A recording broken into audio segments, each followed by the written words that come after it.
શ્રી રામ હર હર મહાદેવ. પહેલેના ઋષિ મુનિઓ મહાન હતા અને આજના સમયમાં અમેરિકા યુરોપના વૈજ્ઞાનિકો મહાન છે. ઋષિ મુનિઓ મહાન કેમ હતા? સત્ય સ્વીકારતા,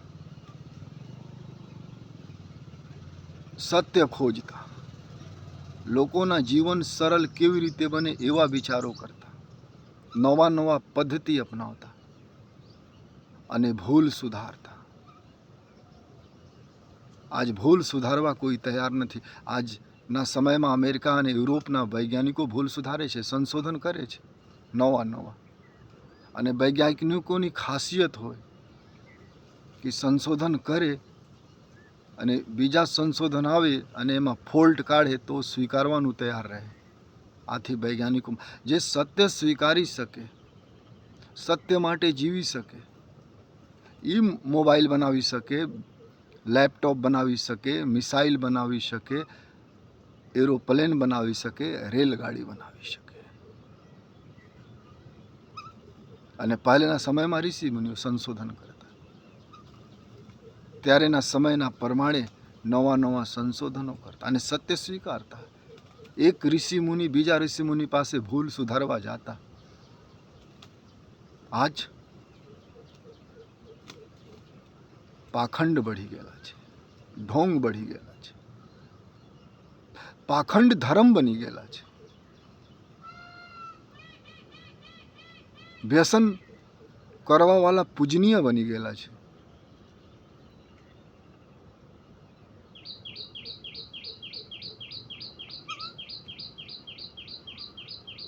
ધન આપવાવાળા ભગત બની ગયેલા છે. અને કોઈ પણ સંસ્કૃતિ, રાષ્ટ્ર, ધરતી જ્યાં સુધી સત્ય સ્વીકારે નહીં, ભૂલ સ્વીકારે નહીં, મહાન ન બની શકે. આજ કોઈ પાસે જાઓ, કોઈ મોટા માણસ પાસે, ચાહે ધાર્મિક ક્ષેત્રમાં હોય, રાજનીતિક ક્ષેત્રમાં હોય અથવા નોકરી કરતા હોય, ભૂલ સ્વીકારવાનું તૈયાર નથી. એક અલગ અહંકાર, એક અલગ નવા નવા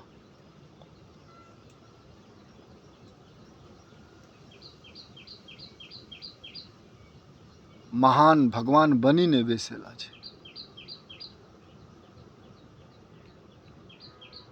પછી અભિમાનમાં જીવે, અતીતમાં.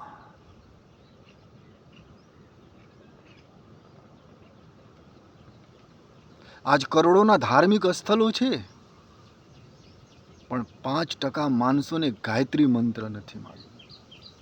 20% માણસોને હનુમાન ચાલીસા માલુમ હોય તો માલુમ હોય.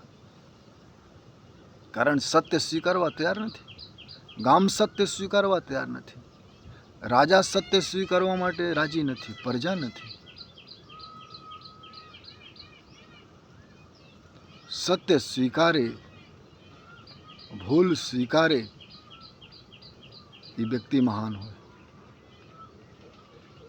અને એ વ્યક્તિ ઇન્સાનિયત માટે, માનવતા માટે, સમાજ માટે, સમૂહ માટે કાંઈ કરી શકે.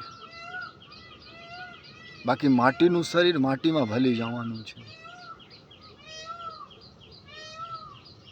પણ જ્યારે અહંકાર આવી જાય તો મનુષ્ય મહાન બની જાય. હું મહાન હોય નહીં, પણ મહાન બની જાય. હું છું, હું બધું જાણું છું. પણ સાફ આજ પણ લોકો નિંદા કરે છે.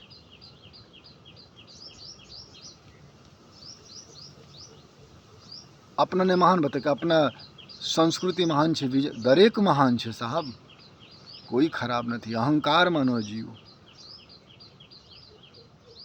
અહંકારથી કોઈ મહાન ન બને. આજ અમેરિકા, યુરોપના વૈજ્ઞાનિકો સત્ય સ્વીકારે તો સંશોધન કરે છે ને.